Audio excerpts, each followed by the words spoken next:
Hey guys, it's Ray here. Welcome to Interrupting Sports, the show devoted to inspiring positive change. This is Season 1, Episode 10, and today I'm excited to talk to you all about the controversial team names in professional sports. So if it's your first time listening to the show, thank you, welcome aboard. This is Interrupting Sports. Love to have you here, and for those of you who are back again for another episode, thank you, keep on listening, and let's dive into today's topics. So last week, we saw a lot of hype and noise surrounding the Cleveland Indians, the MLB team, who has now changed their name to the Guardians. So the reason there's so much hype here is, as anyone knows, there's a lot of history with various teams in professional sports, amateur sports, and all different types of sports, where Indigenous peoples, names, terms, mascots are used as symbols in sports, and it's directly derogatory and a form of discrimination as well as racial slur, which we'll talk about later. But the reason there was so much hype around this name change stems from that topic. So for those of you who are unfamiliar, I just want to shed some light on that. So the reason this is happening now, obviously, this is a long time coming. There's been tons and tons of controversy with a bunch of names, and we'll dive into a little bit more of them later on. But the Cleveland Indians were definitely up there. And essentially, what has come about is the organization has realized that it's time for them to respect people of color and the Indigenous population. And as they quoted on their Twitter, and now it's time to unite as one family, one community, to build the next era for this team in the city. It is our hope and belief this change will divert us from a divisive path and instead steer us towards a future where our fans, city, and region are all united as Cleveland Guardians. So the attempt there is really to take that step in the right direction to righting those wrongs against the Indigenous peoples. And the goal really is to respect people of color and those of the BIPOC community through this, specifically targeting the Indigenous population. So recognizing that, you know what, this is wrong, it's time for this cultural shift for us to take part of it, because we're not just on the sidelines here, we're directly a part of this movement, and it's time for us to make some actual change. So that is a great stance from that team, because, you know, they really, one comment that they said that I absolutely admire is, they said when they announced the name change, they said, you see, there's always been a Cleveland. That's the best part of our name. And what I like about that is they're highlighting the fact that, you know what, yeah, we're called the Cleveland Indians, but we're not the Indians. It's not the mascot that makes us who we are. It's where we are. It's the people that make up the region and the city, and that's the city of Cleveland. And it's great because, you know, we'll dive into why this is a problem in the first place, using Indigenous symbols as well as mascots and names within sports. But when you're talking about a team, you have to remember, and I talk about this a lot, it's the fact that people make up sports. It's the representation of people, right? We're coming together to perform, but this is all made up of the people on and off the field, and it's entertainment as well for the fans and the rest of the city. And all of that encompasses relationships and who we are and what we stand for. And knowing that that is representative of where we are is very, very important, and something I definitely wanted to highlight. So the Cleveland Indians, now the Cleveland Guardians, that was the most recent name change. So in professional sports, we saw that last week on all the headlines. Now I want to go a little further back, because now I want to talk about a team that, you know, they started promoting this change, but there's been a little bit of a halt here, and that's something that I'm questioning. So I wanted to bring this up. So about just over a year ago, in July 2020, the Washington Redskins, they're an NFL team. They really started this in the pandemic area, this name change and being a part of the cultural shift, because they announced that they would be seeking a name change as well. That was in July 2020. Let me just say, there's obviously the pressure from the public, the fans, but also from their sponsors, namely Nike, pressuring the Washington Redskins to change their name. And so with all that that pressure and that noise, the organization took that step to acknowledge that will happen. But since then, they haven't actually made much change. They've now do not go by the Redskins. Instead, they're just the Washington football team, and that's as it stands today, July 2021, and heading into the next season in September. So no name change yet. They've thrown out some names to the fans to try and get their thoughts, and right now a bunch of names and mascots are going around the table. They did say that these are not necessarily the list that they would choose from, but it's some contenders, and one of the raising contenders in that sort of list were the Red Warriors. So we'll see what's to come of that.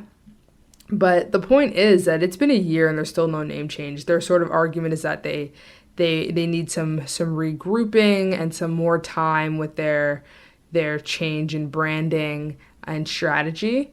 So that'll be interesting. But they are keeping the red in terms of their coloring. It's more of what is that mascot going to be. So we'll see what's to come of that. My questions here is that, like, this is great. Like, obviously we love the step in the right direction towards the name change, and I'm glad, at least in the meantime, they're not going by the Redskins. But I have an issue with the fact of how long this is taking, because one, knowing that you are going to have to make this change because this is not a new topic, you should already have this sort of branding strategy and this shift in place. You should know what's to come. That's my issue, because there's no way that in these years, this year and a half, whatever we're at with this pandemic, that have posed just so much pressure, noise, and outreach and awakeness about culture, identity, diversity, and inclusion, equity, all of that in this world that has come light in this pandemic. You have seen the quickest of the quickest pivots from organizations, and yet such slow implementation on the Washington football team's side. So I'm definitely disappointed on there, because when it's something that's bigger than you, and I truly believe that this cultural shift is bigger than the success of a team and their branding, that you are quick to implement strategy, and it's sort of an all hands on deck situation where you're trying to get this down and get it done the right way. Cleveland did a great job with this. Not only did they do a great job with the quick name change, but also, like, they chose a good name. Like, Cleveland Guardians, like, that's a solid name. So that's, you're gonna have the fans transition over to this new name. So Cleveland did it right. Washington is in the right direction. It's really just, how long are they gonna stay on pause for? Right? Like, are we talking 2 or 3 seasons where they remain the Washington football team? Because that's not okay. You're already at 1 season. So we should be seeing some concrete change in the coming months, or maybe for the following season. Given that I don't really know procedure here, but I doubt they would change a name in the middle of a season. Maybe they would announce it for the following season during the season, though. We'll have to see. But my point is, if they're sitting on this, you're about to be put on blast for being slow, because there's no way that society will be quiet about this if you're just trying to sit pretty and not implement proper change. So the next team we're going to talk about actually is very personal to me, because I was a Chicago Blackhawks fan. Chicago Blackhawks are a NHL team. They used to be very, very good. They were like back-to-back Stanley Cup champions. Just a great roster on that team at that time. And I was a big Blackhawks fan. I still have like the Blackhawks toque, shirt. And yeah, it was a big part of me growing up playing hockey. Like, I absolutely love the Leafs. But Chicago was my team. So I really love that. And, as a kid, I didn't I oversaw it. This is the truth. I said it without thinking twice, and sort of I dismissed it and just went, yeah, that's my team. Didn't give it another thought. And as I got older and I recognized teams like the Cleveland Indians at the time, the Washington Redskins at the time, and still the Chicago Blackhawks. So I mentioned already 2 teams who have at least taken the step at being a part of this culture shift. Chicago Blackhawks have made an attempt that's honestly a slap in the face. They announced after the Washington Redskins announced they would be changing their name that they would not be. Instead, they said, well, we're not going to do this, but we are going to ban the Indigenous headdress to be worn at our home games because it's a sacred symbol. Well, I'm sorry. Of course you're going to ban it. There should be no need to ban it. There should be no need to ban it because there should be no one even coming anywhere close to that stadium wearing an Indigenous headdress. It's ridiculous to me that even needs to be said. So that's the first part. And the second part is this half-ass solution. They say, you know what, we're not going to give them what we want because this has been our brand identity. Like, we're not going to change that. We believe it represents us, etc., etc. But we need to give them something, so we're going to give them this. You're implementing something that hopefully there is no reason that needed to be implemented because no one was coming in like that. But that's a whole other story if that was the case. If you're telling me you have a problem because your fans are coming in and misrepresenting the Indigenous people. The reason I'm so bothered by this is it's because it's so deep and personal to me. You guys know I had the episode where I talked about in hockey, the ice is white. And I hate this because it's just, you're proving my point. And I do not want my point proven in this circumstance. I want to be surprised because actual change is coming about. And instead, no, we're still sticking with the Chicago Blackhawks. And I'm someone who's a Blackhawks fan. And I see the problem. I recognize, hey, you know what? This is not okay. We can't be condoning this. And we're seeing precedents being made in other avenues with other teams and other sports, and we're still not going to change it. Which just gets me thinking, like, what is it going to take? What is it going to take? Because clearly, nothing's good enough. So one thing I wanted to talk about is, what is their justification? Why do they feel that this is enough? Well, the Chicago Blackhawks, they believe that instead of acting as a form of defamation to the Indigenous peoples, they actually believe the Chicago Blackhawks name honors Native Americans. And so that's why they're not changing it, because they said, why would we change something that's honoring a people? And they think that that's offering some sort of celebration of Native American culture and traditions and contributions to North America. I'm sorry, you are not able to say that you are respecting people who you are not part of. I don't understand how that happens, because how is a sports team able to say, you know what, we can do this because it's out of respect? But if it's not in a sports environment, if it's in a workplace, and say it's a workplace or any scenario, there would be so much controversy. Everyone would be saying, you can't say that, or that's just wrong. And I'm not saying that there's no way that we can craft a name that would actually be representative of the Native American culture and be able to honor the Indigenous people. I'm saying that is not your place. That is not your place. To honor the Indigenous population, we right the wrongs that have been so far done by. That is what needs to be done. And in order to do that, it starts with a name change. And it starts with acknowledging the fact that you're a wrong. It's not rebranding. You don't simply change the meaning of the symbol because that is what's more convenient to address your fans and to make sure you're in the clear. That is not what you do. If you are a team that is representative of the Indigenous population, that is different. That is their culture. But you are misrepresenting a culture because you are not a part of that culture. It is not your place to do that. And to honor them instead is to give them a platform to do that, rather than putting them on the outskirts and showing a faux picture of who they are and what they represent. So where do we go from here? We have 3 teams I talked about.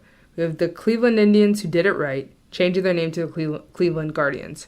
We have the Washington Redskins, who have made an effort to at least remove the Redskins from their team name, now called the Washington Football Team, and they're making efforts to implement a new name. And then we have the Chicago Blackhawks, who instead does nothing. And so when it comes to where do we go from here, for me, it's using your voice as fans, as people who question how we operate in the sporting environment and what we represent. And it's calling them out for not doing their part. I talked about the cultural shift that has happened throughout this pandemic and teams like Cleveland and Washington choosing to be part of it.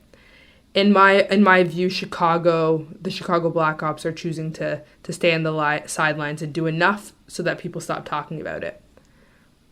But they're going to look right back to you at the end of the day. Because for this real change to happen, everybody has to acknowledge the fact that they are wrong. I acknowledge myself that I was wrong. I've previously looked over the names. And I was like, that's the name, Cleveland Indians, Chicago Blackhawks, Washington Redskins. And then through education and understanding why this is wrong, I learned how misrepresentative it is and how disrespectful and unneeded these mascots and these teams have, and that's why this needs to change. So I'm calling out the Chicago Blackhawks here because though you may mean well to honor the Indigenous population, more needs to be done. The controversy here is that this is not enough. The name change alone is a step in the right direction, but we're not even getting the name change from Chicago's front. So the first step is this name change. And then going from here, it's the efforts to truly show appreciation for the Indigenous people and acknowledge our wrongs and how we've treated them, and not just apologize, but make that change to instead begin to right the wrongs. So the reason that we need to talk about this is because people don't see why there's controversy. The controversy is that it's still a racial slur. I think it's important for us to define what racial slurs are. So listen closely here. Racial slurs are their words, their phrases, and why they're important is because they are directly referring to members of racial and ethnic groups, but in a derogatory manner. They're forms of racial defamation. They dehumanize these targeted groups. And above all, they justify racial oppression because it suggests that targeted populations, in this case, the Indigenous people, are unworthy of equality. I will say that again. Using these racial slurs through team names, mascots, etc., they justify racial oppression because they suggest that the targeted populations, in this case, the Indigenous people, are unworthy of equality. So if you would like to find out more about racial slurs, this definition was found on Encyclopedia, and it's from a a paper in 1995, Clark. So you can definitely reference it in the episode show notes. But I wanted to be clear for you guys to understand why this is a racial slur. And the importance of this is the fact that this is in sports. The reason that the importance is the fact that this happens in sports is because I mentioned to you guys before, sports are a community. They are a form of identity. That's exactly what they symbolize. They show and they symbolize political stance. Remember I talked about in a previous episode how sports and politics are intertwined. And they directly show what we stand for and what we represent. Think about what a fan is, right? Like a fan wears a jersey and they're trying to represent the team. So that logo on that jersey and that team name is representative of what we stand for and who we are. And if we are doing that by misrepresenting a population, that is a racial slur. Because we're dehumanizing them. And what we're doing is we're targeting them and we're saying that, you know what? Everything that has been done to the indigenous population in North America, be it, as we know, everything that has come out about the residential schools most recently, among many, many others, from communities that don't have enough resources, unclean water, the list goes on. But the point is, we're able to justify that treatment and that mistreatment towards them by condoning this behavior and showing that they're unworthy of equality. So as far as controversial team names in professional sports go, I really want to highlight the fact that in this episode, my key message is to recognize that normalizing these racial slurs, these team names that are misrepresentative of culture and of targeted populations, it doesn't make these any less derogatory. Just because many people brush off the fact that the Chicago Blackhawks are called the Chicago Blackhawks doesn't mean that that's okay. And that's something that we need to recognize. We need to be able to question things. And you know what? Think about what we're actually saying and what that represents and how that affects people. Because only then will we realize the difference between right and wrong and be able to implement the necessary strategies to righting those wrongs. All right, guys, that brings us to the end of today's episode. Thank you again for taking the time to tune in, and welcome new listeners. Hope to see you back next week. Please show some love to your favorite podcast by following us on Instagram @InterruptingSports. Thanks, guys. See you next week.